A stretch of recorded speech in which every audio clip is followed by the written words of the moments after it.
سب سے پہلے تو میرے تمام دیکھنے اور سننے والوں کو میری طرف سے السلام علیکم، اور اب آپ یہ ویڈیو دیکھیں پھر اس پر بات کرتے ہیں۔ وہابی کے سلام کا جواب دینا ناجائز و حرام ہے۔ وہابی کے سلام کا جواب دینا اور سنی کے سلام کا جواب دینا واجب ہے۔ ہم ہیں سنی اور آپ بھی ہیں سنی، اور سنی سنی ہی کو سلام کرتا ہے۔ دوستو، یہ جو ویڈیو آپ نے دیکھی اور اسی طرح کی کئی اور ویڈیوز آپ کو سوشل میڈیا پر دیکھنے کو مل جائیں گی۔ ان سب ویڈیوز میں ایک بات قدر مشترک ہے جو آپ سب کو دیکھنے کو ملے گی کہ ان کہانیوں کا قرآن و سنت سے دور دور تک کوئی تعلق نہیں ہے۔ ان کہانیوں میں سوائے نفرت اور فرقہ بندی کو پروموٹ کرنے کے علاوہ اور کچھ نہیں ہے۔ اگر آپ قرآن و سنت کا تھوڑا سا بھی علم رکھتے ہیں تو آپ ان کہانیوں کو بآسانی پکڑ سکتے ہیں۔ جیسے کہ مولانا صاحب فرما رہے ہیں کہ وہابی کے سلام کا جواب دینا ناجائز و حرام ہے، حالانکہ اللہ کے رسول صلی اللہ علیہ وآلہ وسلم نے سلام کے بارے میں کئی احادیث میں فرمایا ہے کہ اس کو عام کرو، اور قرآن پاک کو بھی آپ اگر بغور پڑھیں گے تو آپ کو پتہ چلے گا کہ قرآن پاک تو اس کے الٹ کہتا ہے۔ اور جب تم کو کوئی دعا دے تو جواب میں تم اس سے بہتر کلمے سے اسے دعا دو یا انہی لفظوں سے دعا دو، بے شک اللہ ہر چیز کا حساب لینے والا ہے۔ ابھی آپ لوگوں نے قرآن پاک کی ایک آیت کا ترجمہ سنا، اور اس میں ہی اللہ پاک نے اس بات کا حکم دیا ہے کہ جب تمہیں کوئی سلام کرے تو تمہیں چاہیے کہ اس سے بہتر کلمے کے ساتھ اس کو سلام کا جواب دو۔ اسی طرح یہ حدیث میں بھی آتا ہے کہ نبی علیہ الصلوۃ والسلام فرماتے ہیں کہ تم لوگ جنت میں نہیں جا سکتے جب تک تم مومن نہ ہو جاؤ۔ تم لوگ مومن نہیں ہو سکتے جب تک تم آپس میں محبت نہ کرنے لگو۔ کیا میں تمہیں ایک ایسا طریقہ نہ بتاؤں کہ جس کے ذریعے تم آپس میں محبت کرنے لگو؟ تو پھر سنو کہ تم لوگ آپس میں سلام کو عام کرو۔ ایک اور حدیث میں نبی علیہ الصلوۃ والسلام ہم لوگوں کو تلقین کرتے ہوئے فرماتے ہیں کہ جب تمہیں اہل کتاب سلام کریں تو تمہیں چاہیے کہ ان کے سلام کا جواب دو، لیکن وعلیکم کہہ کر۔ یہاں پر آپ سوچیں کہ نبی علیہ الصلوۃ والسلام نے ہمیں یہود و نصارہ کے سلام کا جواب دینے سے بھی منع نہیں کیا، لیکن یہ مولوی حضرات ہیں کہ ہمیں اپنے مسلمان بھائیوں کے سلام کا جواب دینے سے بھی منع کرتے ہیں، اور لوگوں کے دلوں میں نفرتیں ڈالتے ہیں اور فرقہ بندی کو پروموٹ کرتے ہیں۔ یہی بات آپ خود آزما کر دیکھیں کہ اگر آپ کسی بندے کو سلام کرتے ہیں اور وہی بندہ آپ کے سلام کا جواب نہیں دیتا تو آپ کے دل میں اس کے لیے نفرت آئے گی یا پھر محبت؟ لیکن یہاں پر آپ خود سوچیں کہ نبی علیہ الصلوۃ والسلام نے ہمیں یہی عمل کر کے جنت تک پہنچنے کا رستہ بھی بتا دیا ہے۔ حضرت سوال یہ ہے کہ آج کل دور جدید کی دیوبندی کی ہم شناخت کیسے کریں گے، ان کو کیسے پہچانیں گے؟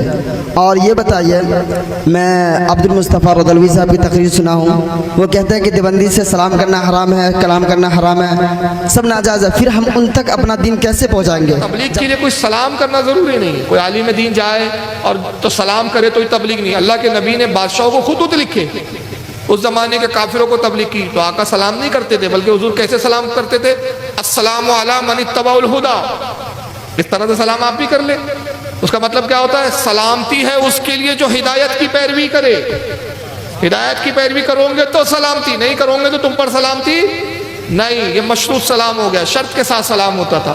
تو اس طرح آپ سنت نبی پہ عمل کریں اور یہی سلام کریں۔ اور اگر وہ کہے کہ بھائی السلام علیکم کیوں نہیں کہا آپ نے، والسلام علی من اتبع الہدی کیوں کہا بھائی میں جب تم کو ہدایت پر ہی نہیں مانتا تو کس بات کا سلام؟ ایک جگہ میں اترا نماز کے لیے، 3-4 نوجوان بڑے خوبصورت داڑیاں پگڑیاں، میں نے کہا بھائی السلام علیکم، انہوں نے کہا بھائی السلام علیکم،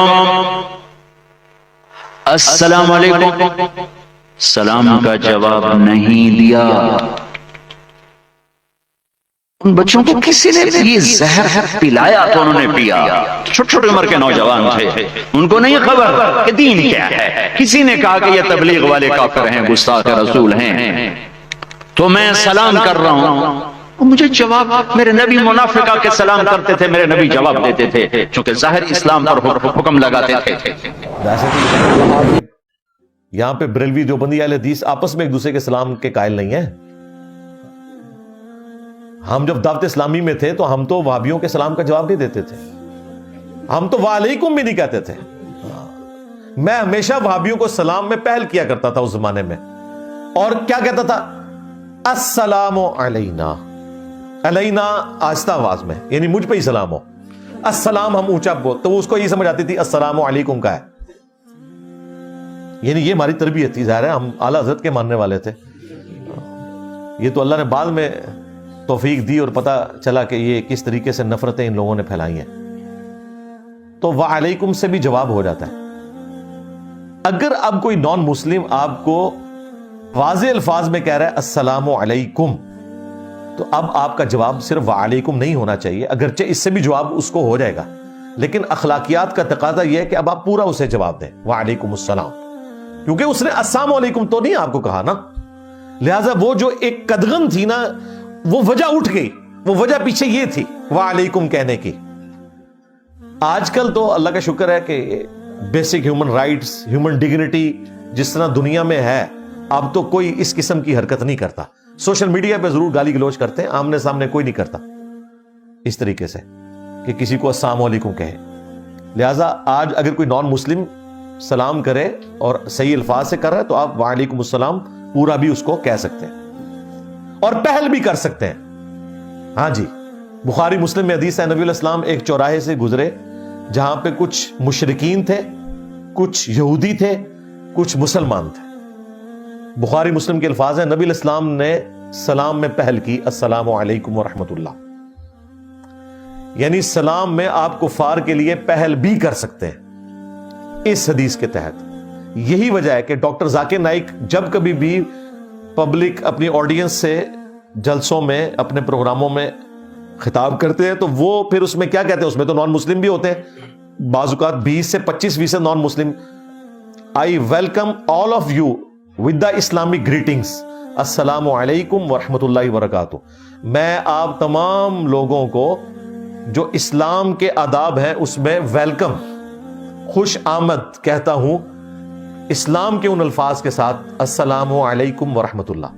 تو اس وقت بعض لوگوں نے ڈاکٹر ذاکر نائک پہ اعتراض کیا کہ یہ تو نان مسلم بیٹھے ہوتے ہیں، تو یہ میں نے آپ کو حدیث بھی بتا دی کہ آپ اس طرح سلام میں پہل بھی کر سکتے ہیں۔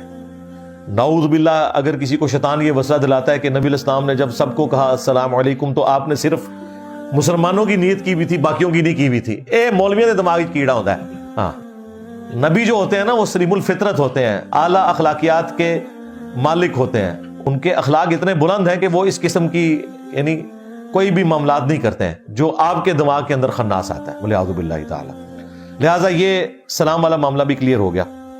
ہمارے نبی علیہ الصلوۃ والسلام فرماتے ہیں کہ اللہ پاک نے میرے لیے تمام زمین کو سجدہ گاہ بنا دیا ہے کہ میں جہاں چاہوں نماز پڑھ سکتا ہوں، تو اس لیے میری امت کی ہر انسان کو چاہیے کہ وہ نماز کے وقت کو جہاں پا لے تو اسے چاہیے وہی نماز ادا کر لے۔ تو اسی طرح ہمیں نماز کے حوالے سے طرح طرح کی آسانیاں دی گئی ہیں، جیسے کہ نمازوں کو جمع کر کے پڑھنا، جیسے کہ اگر کوئی بندہ کھڑا ہو کر نماز ادا نہیں کر سکتا تو اسے چاہیے کہ بیٹھ کے پڑھ لے، اگر بیٹھ کے نہیں پڑھ سکتا تو اسے چاہیے کہ لیٹ کر اشاروں کے ساتھ نماز ادا کر لے۔ لیکن وہیں پر کچھ لوگ اسلام کی دی گئی آسانیوں کو چھوڑ کر دین کے لحاظ سے نئی نئی چیزیں ایجاد کرتے ہیں اور پھر انہی چیزوں کی ویڈیو بنا کر سوشل میڈیا پر ڈالنے کو اپنا فرض سمجھتے ہیں۔ اب یہ جو 3 حضرات نماز ادا کر رہے ہیں وہ بھی پانی میں، تو ان لوگوں کو کیا ہی مجبوری رہی ہوگی، تو ان لوگوں کو چاہیے کہ ایک بار آتش فشاں پہاڑوں پر جا کر بھی نماز ادا کریں۔ سجدے مصیبت میں سجدے، وفاقوں میں حاجت